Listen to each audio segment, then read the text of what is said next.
Hello students, ray optics में हमने derive किया था मिरर फार्मूला। अब हम आपके सामने एक नए कॉन्सेप्ट, एक नए टॉपिक के साथ आगे बढ़ रहे हैं और वो टॉपिक है बच्चों refraction at a spherical surface. Okay, तो नाम से ही पता चल गया, refraction means there are two medium. Okay, two medium involve होगा, इसीलिए यहाँ पे क्या है, रिफ्रैक्शन है। अब जब हमको इस टॉपिक को डिस्कस करना है तो उसके कुछ एसेंशंस, क्योंकि ये कुछ नया कॉन्सेप्ट है ना। क्या कॉन्सेप्ट है कि refraction at a spherical surface. आपने मिरर देखा, मिरर में रिफ्लेक्शन देखा, आपने लेंस देखा, उसमें रिफ्रैक्शन देखा। अब कोई स्फेरिकल सरफेस है, उसमें रिफ्रैक्शन देखने को मिलेगा। इसका मतलब है क्या कि वन साइड आपका क्या होगा, रेयरर होगा, and one other side is that denser होगा। और जो रे डायग्राम्स बनेंगे उनके कुछ एजेंशन बनाए गए हैं, उस एजेंशन को हम लोग देखेंगे, तब वो डायग्राम और वो कॉन्सेप्ट और अच्छे से क्लियर होगा। तो first of all the assumption is what, object taken at a point, है ना। अब जो हम लोग ऑब्जेक्ट लेंगे बच्चों प्रिंसिपल एक्सिस पे, हमेशा हम लोग क्या लेते थे, एरो बनाते थे, ए और बी लिखते थे। बट हम लोग लेंगे क्या, पॉइंट लेंगे। क्या लेंगे, ऑब्जेक्ट पॉइंट लेंगे, ठीक है। पॉइंट ऑब्जेक्ट कंसीडर करेंगे। दूसरा क्या है, अपर्चर टेकन एज स्मॉल, है ना। Aperture taken as small means जो हमारा मिरर टाइप का था उसका अपर्चर हम लोग क्या लेंगे, बहुत ही स्मॉल समझेंगे, है ना। ये जो है आपका, ठीक, इसको अपर्चर बोलते हैं। तो इसको बहुत ही स्मॉल लेंगे जिससे हमको डेरिवेशन में हेल्प होगा। फिर कह रहा incident and refracted ray make small angles with the principal axis, है ना। कहने का मतलब ये है कि जैसे हम लोग एंगल लेते थे ना, साइन आई, साइन आर, है ना, ऐसे और भी लेंगे हम लोग साइन अल्फ़ा। तो ये सब क्या होंगे, स्मॉल एंगल की तरह ट्रीट करेंगे। तो sine alpha alpha, sine I I, sine I R, इन सब एजम्पशंस को कंसीडर करते हुए हम लोग डिस्कस करेंगे। वो टॉपिक क्या है, refraction at a spherical surface. Okay, तो first of all that the object lies in rare medium and image form in real medium. तो यहाँ पे हम लोग स्फेरिकल सरफेस लिया बच्चों, और ये देखो हमने, आप क्या करिए, पेंसिल से सेट कर दीजिएगा। तो ये कौन सा मीडियम हो जाएगा, डेंसर, और इधर आपका रेयरर मीडियम हो जाएगा। तो मीन्स ये एयर समझिए, वाटर समझिए, एयर समझिए, ग्लास समझिए। ओके, अब यहाँ पे पहला जंक्शन हम लोग क्या लिया है, object taken as a point. देखिए हमने ऑब्जेक्ट क्या लिया है, तो पॉइंट। अब इससे क्या होगा, इंसिडेंट रे, है ना, इंसिडेंट रे जाएगा, ये इंसिडेंट रे, ठीक। उसके बाद अब क्या होगा, first medium to second medium में आ रहा है, means rare to denser. You know क्या होगा, पहले आप रेडियस जो सेंटर ऑफ कर्वेचर से क्या है, नॉर्मल ड्रा करोगे, नॉर्मल, ये एन, ठीक है, नॉर्मल ड्रा करोगे। अब क्या होगा, जब आपको मालूम है ना, रेयर टू डेंसर होता है बेंड टूवर्ड द नॉर्मल। क्या होता है, bend toward the normal. Normal की तरफ क्या होगा, ये झुकेगा। तो ये आप क्या करिए, इसको बेंड कर दीजिए, ये, ठीक, यहाँ इमेज बन गया।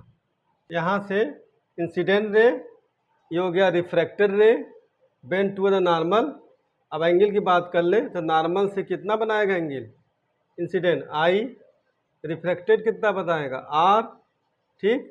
अब ये ध्यान रखिएगा कि जो ऑब्जेक्ट होगा वो एंगल बनाएगा अल्फ़ा, ठीक, जो इमेज होगा वो बनाएगा बीटा, और जो centre of curvature principal axis बनाएगा वो बनाएगा गामा। ये किसी भी फिगर का अगर रिफ्लेक्टिंग स्फेरिकल शेप डिस्कस करेंगे तो सब में यही एंगल आएगा, ठीक है।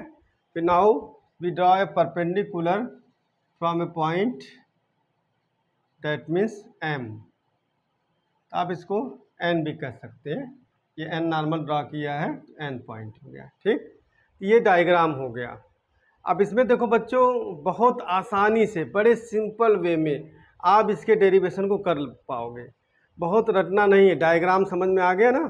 देखो सब पॉइंट लिया है हमने, ठीक। रेयर टू डेंसर जा रहे हैं, ठीक है। तो इसका हो गया μ1, इसका हो गया μ2। तो स्टार्टिंग जो करोगे बच्चों आप स्नेल लॉ करिएगा ना। तो from Snell law, from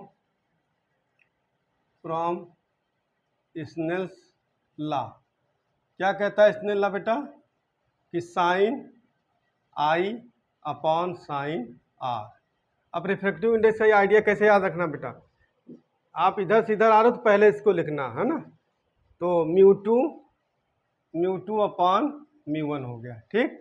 cross multiplication बहुत आसानी से सीखोगे है ना, एकदम आराम से ये आपको आएगा, कोई प्रॉब्लम नहीं आएगी बेटा, रटना नहीं है, ठीक।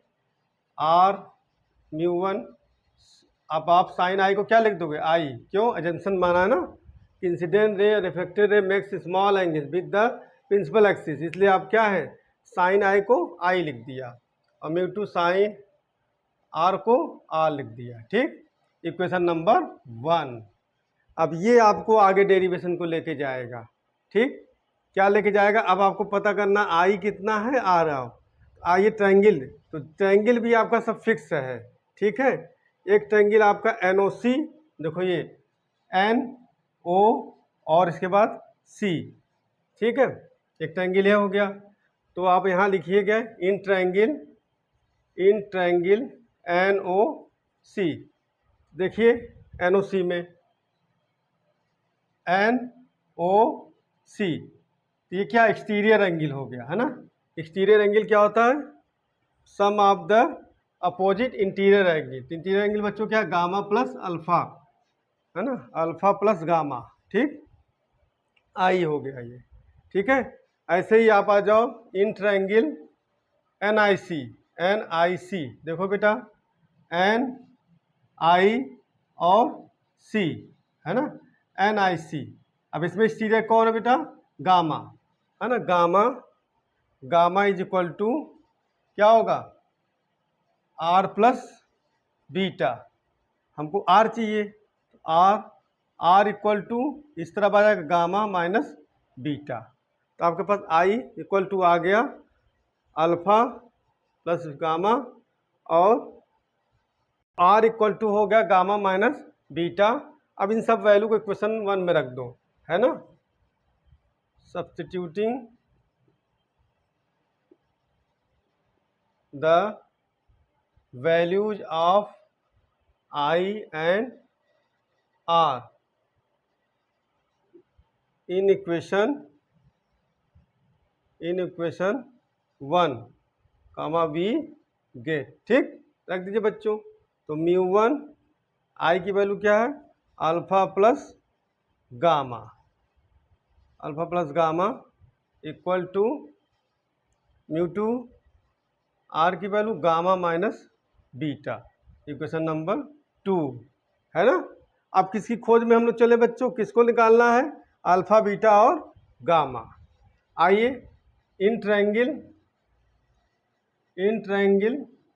देख लो, अल्फा कहाँ पे बेटा, अल्फा देखो ये है, तो हम ट्रायंगल बात करेंगे क्या, OM OMN, ओके। तो क्या होगा, हम लोग लिखेंगे tan अल्फा ना, tan alpha is equal to perpendicular upon base, perpendicular क्या होगा MN और बेस क्या होगा बेटा OM, ठीक। उसके बाद हम लोग लिखेंगे MN, OM को क्या लिख सकते हैं बेटा, OM को देखो ये OM है, OM को OP लिख सकते हैं, क्यों, क्योंकि एजम्पशन क्या माना, aperture taken as a small, जो अपर्चर है बहुत ही कम, ये आपको देखने में बड़ा लग रहा है, बस देखा जाए जैसे लगेगा कि यहीं पे है, तो ये दूरी जो है क्या होगी, एक जगह हो जाएगी, ठीक। तो आप क्या लिख दोगे यहाँ पे OP, ठीक है। OM को हम लोग क्या लिख देंगे, OM को हम लोग लिख देंगे OP, ठीक है ना, ठीक है। तो P is close to M है ना, P को बहुत ही नज़दीक मान लिया जाएगा M के, इसलिए या तो M लिखो या तो P, तो P लिखने का ही बेनिफिट मिलेगा, इसलिए यहाँ OP कर दिया। अब ये आर रेज पैरेक्सियल है, तो अल्फ़ा बीटा क्या होगा, वेरी स्मॉल होगा, इसीलिए हम tan अल्फा को क्या लिख सकते हैं, अल्फा mn अपॉन OP। ऐसे ही बेटा सिमिलर वे में सिमिलरली क्या है बोलो, सिमिलरली बीटा इक्वल टू, ठीक, आ जाओ बीटा, ये बीटा है, क्या लिखोगे, एम एन मतलब एन एम अपॉन क्या हो जाएगा, पी आई, ठीक है।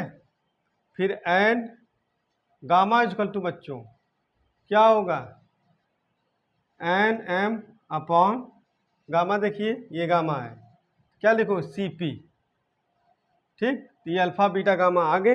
अब क्या करो, क्वेश्चन 1 में 2 में पुट कर देना है, क्वेश्चन 2 में तो दे,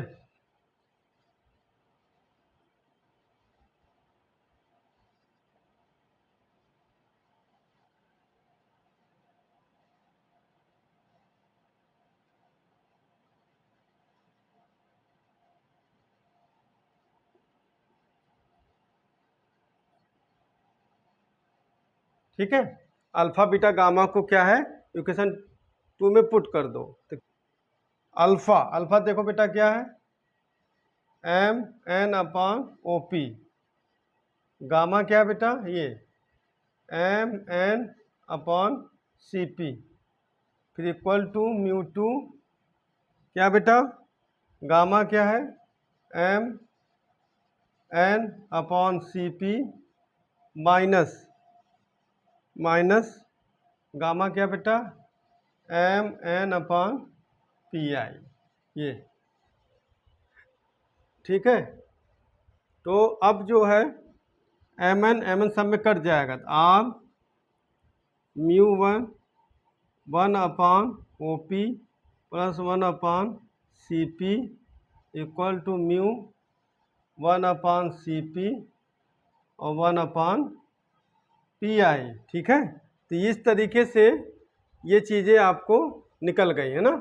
तो स्टार्टिंग कहाँ से करना है बच्चों, स्नेल लॉ से, स्नेल लॉ से फिर साइन आई साइन आर को क्या स्मॉल एंगल करके आई और आर लिख दिया गया, फिर एक्सटीरियर एंगल इक्वल टू क्या होता है, sum of opposite angles, NOC triangle में देखा, फिर एनआईसी ट्रायंगल में देखा, है ना, ट्रायंगल एनआईसी में देखा, और ये हमने आर निकाल लिया और आई ले जाके इसमें पुट कर दिया। अब हमें क्या चाहिए, अल्फ़ा बीटा गामा। तो अल्फ़ा बीटा गामा के लिए हमने ट्रायंगल ओ एम एन का देखा, tan अल्फ़ा इक्वल टू ये होता है, तो P बहुत क्लोज है M के, इसलिए हम जो OM लिख रहे हैं उसको OP लिख दिया, ठीक। उसके बाद एंगल सारे क्या हैं, पैराक्सियल हैं, तो पैराक्सियल होने के कारण ये स्मॉल एंगल होंगे, ठीक है। ये सब जितने हैं स्मॉल एंगल होंगे, इसीलिए आपने tan अल्फ़ा को अल्फ़ा लिख दिया, ओके। ऐसे ही सिमिलरली अब आपको क्या देख करके फिगर को लिख डालना है, एम1 पी आई गामा ये, अब सबकी वैल्यू पुट कर दी है, एम1 कैंसिल हो गया, ठीक है। अब इसके बाद हम आगे प्रोसेस करते हैं। तो ये देखिए आपका जो लास्ट रिजल्ट यहाँ पे आया था, हमने यहाँ पे पुट कर दिया, लिख दिया। अब सभी की वैल्यू क्या है, आप विथ साइन पुट करें, है ना। तो सभी की वैल्यू यहाँ मेंशन कर दें हम पहले, ठीक है। वो वैल्यू क्या क्या है देख लीजिए आप लोग। तो ये है आपका पोल से ऑब्जेक्ट की डिस्टेंस को क्या लिखते हो बेटा आप लोग, u, ठीक। इसके बाद पोल से सेंटर ऑफ कर्वेचर का क्या लिखते हो आप, तो रेडियस ऑफ कर्वेचर r। फिर पोल से इमेज की डिस्टेंस को क्या लिखते हो आप लोग, v, ओके। तो ये डिस्टेंस मेंशन हो गई। अब हम ये सब वैल्यू इसमें पुट करेंगे, ठीक है। तो वैल्यू देखिए क्या क्या है बच्चों, तो म्यू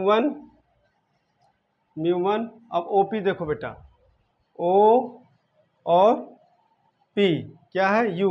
अब हमने क्या सिखाया आपको कि जिस रे के डायरेक्शन में, है ना, रे के डायरेक्शन में जो भी चीज़ें लोगे, लेंस हो चाहे मिरर हो चाहे स्फेरिकल रिफ्लेक्शन, देखो इसमें भी काम आएगा। रे के डायरेक्शन में लेना तो पॉजिटिव, और अगर अपोजिट लेना तो माइनस हो जाएगा। अब देखो हम लोग क्या है, इस तरफ है, अब पोल से हम वापस आ रहे हैं, इसलिए u की वैल्यू क्या होगी बच्चों, माइनस होगी। तो ओ पी हम क्या लिखें, माइनस u, ठीक, प्लस आई सी पी देखिए ये हमारा है, इधर ही रे है, और पोल से हम आगे इसको मेजर करने आ रहे हैं, इसलिए क्या लिखेंगे, आर प्लस लिखेंगे, ठीक। ऐसे म्यू टू, सी पी क्या आर ही है, 1/r। अब आई पी या पी आई, देखो पी आई ये है इमेज डिस्टेंस, हम लोग जो है पोल से आगे ही बढ़ रहे हैं, इसलिए क्या लेंगे, प्लस लेंगे, तो माइनस क्या हो जाएगा, 1/v होगा। ठीक, तो अब आप क्या करो, वन साइड कर लीजिए। जैसे आर की वैल्यू जो रेडियस ऑफ कर्वेचर है वन साइड कर लो इसको, वन साइड। तो देखो बेटा ये क्या हो जाएगा, -μ1/u हो गया। ठीक, ये μ1 r आप इस साइड ले जाओ, है ना, और इसको इस साइड ले आओ तो क्या हो जाएगा, माइनस से प्लस हो जाएगा, प्लस μ2/v इक्वल टू ये क्या होगा बेटा, μ2/r, ये इस तरफ आएगा। ठीक है, तो क्या हो जाएगा, -μ1/r। ठीक, तो आप इसको फिर एडजस्ट कर लीजिए, μ2/v minus μ1/u equal to r, दोनों में सेम एलसीएम, तो μ2 माइनस μ1। ठीक है, तो this is the final answer. ठीक है, final answer for object lies in rarer medium and image form real medium. ठीक ना, देखो ऑब्जेक्ट रेयरर मीडियम में और ये डेंसर में हो गया, इमेज डेंसर में फॉर्म कर रहा है, दैट्स कॉल्ड रियल इमेज। ठीक, ये हो गया आपका। ठीक है, ओके बच्चों, हम लोग क्या करें अब इसमें थोड़ा सा मॉडिफिकेशन अगर देखना चाहें, तो if the first medium is air, है ना, अगर पहला मीडियम एयर है देन μ1 इक्वल टू क्या 1 हो जाएगा, क्योंकि रिफ्रैक्टिव इंडेक्स एयर का क्या होता है बच्चों, 1 होता है, और μ2 को क्या मान लें, म्यू। तो ये इक्वेशन देखो क्या हो जाएगा, μ/v minus 1/u, okay, equal to यहाँ पे μ2 को क्या लिखेंगे, म्यू, और μ1 को 1/r। ये आपका इक्वेशन हो जाएगा for the first medium is air and second medium any, तो दैट मीन्स μ2 को म्यू ले लेंगे। ठीक है, अब बात आती है कि इस तरीके से हम लोग दूसरा भी एक कॉन्सेप्ट है, जब आपका क्या हो जाए यहाँ पे रिवर्स हो जाए। ठीक है, object lies in rarer medium and image form in real me.